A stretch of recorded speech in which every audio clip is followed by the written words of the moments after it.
Welcome.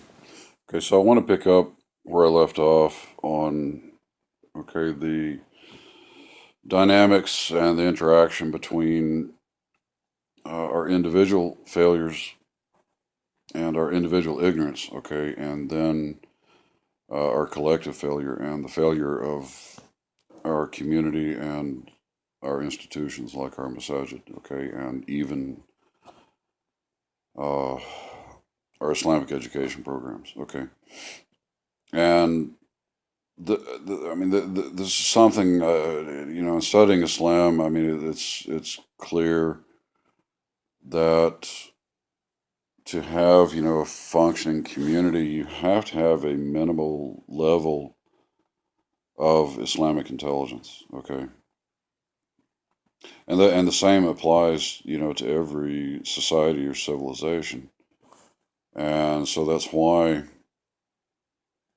uh, like, if you go read, the letters of the founders of the United States, okay, they talk about the importance of, okay, education, and that education is, for them, I mean, it was, um, a classical education, okay. Uh, to have a social and political intelligence, all right, and then a moral intelligence also. That was very important because a society, you must have both. Okay, you have to have an educated society, and you have to have a moral society, or everything breaks down. Sorry, I've got to turn on a light here. um, Wait, that's the fan. Let's get there. We go. It's a little better. So, and of course, in today's time, then we're seeing the effects of decades of degeneration, all right? Because I mentioned in another discussion that, I mean, there has been a deliberate agenda in the United States, um, to cut very important things out of the education system, all right? And now we can see the social and political results of that.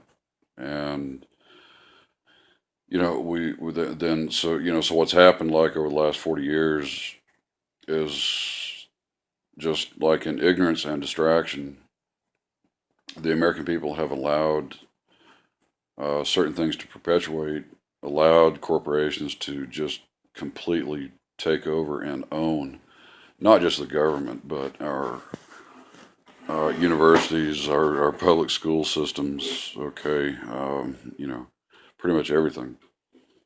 And, we're seeing very bad results of that, all right?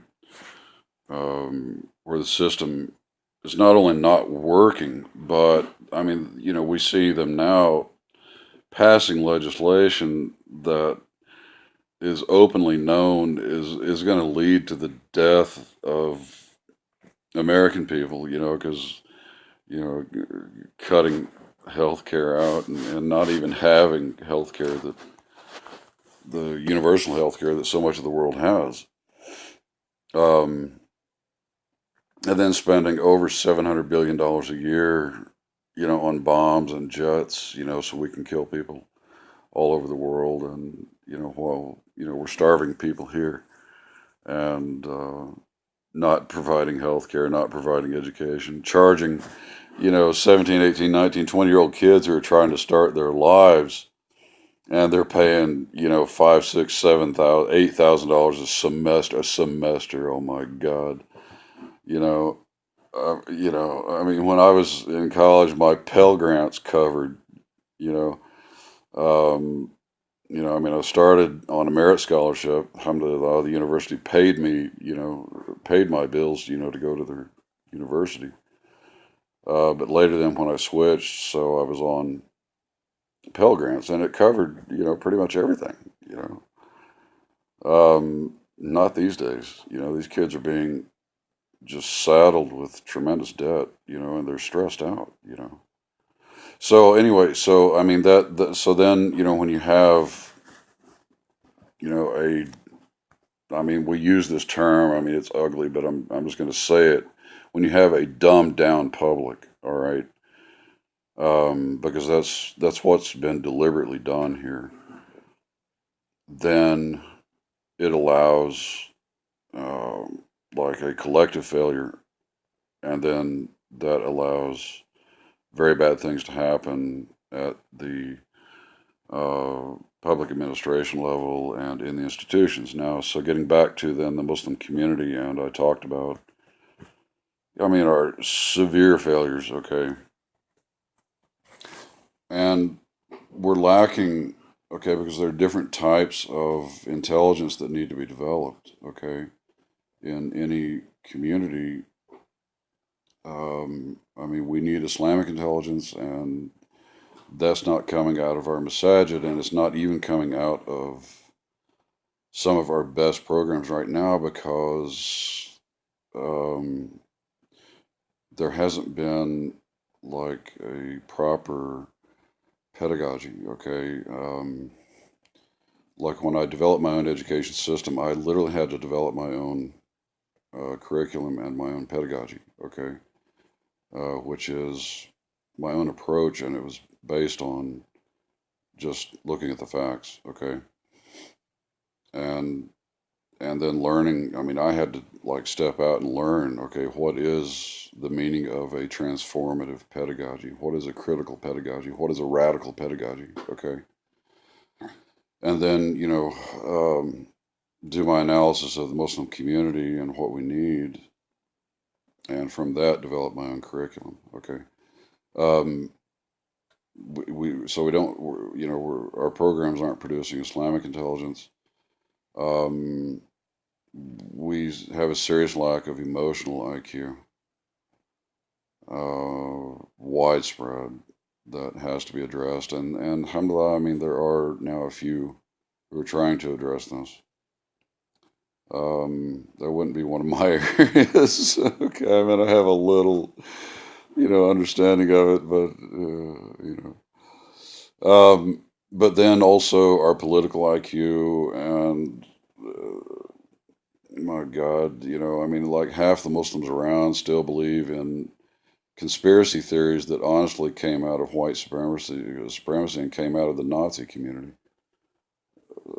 So, Muslims don't understand economics, political science, Western history, philosophy, the things that you have to know or have some understanding of to have a modern political intelligence. And then uh, there's the idea of just organizational intelligence, and unfortunately,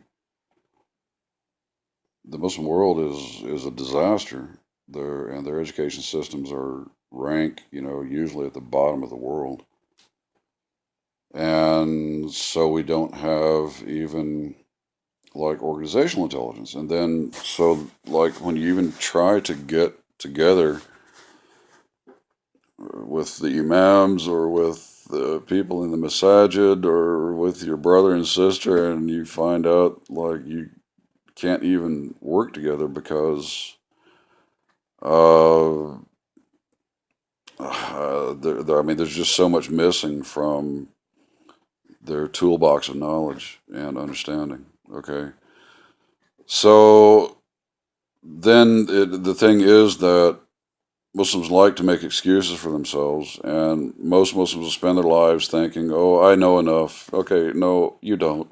Okay, you've got to learn, and you got to not stop learning. Okay, and another excuse then is to blame the imams, blame the masajid, but I'm sorry, society doesn't work that way. And Islamically speaking, also, it ultimately comes down to every Muslim. And that's, the al-Kifayah concept. Okay, Islam is your responsibility. Okay, it's not just the imam's responsibility or the masjid's responsibility. Okay, when your masajid are a failure, when your community is a failure, it's going to come on you, Yom Al Qiyamah. It's going to be in your book, okay, in your hisab, in your account. Okay, the list of the communal obligations that you neglected every single day of your life. And pop, boom, there it is. When you're standing in front of Allah Yawm al-Qiyamah and your book is opened up, and then you're one of those people that Allah warned about, that, you know, they lose everything and they thought that they had been doing good in this life. Okay, and I'm sorry, please, yeah, it's better to wake up like now while you're breathing than to wait and find out Yom Al-Qiyamah that, you know, all the things that you neglected or that your community neglected, and so it also falls on you Yom Al-Qiyamah. Okay, so I got to cut off here, and I'll pick up later. Jazakumullah khair. Assalamu alaikum.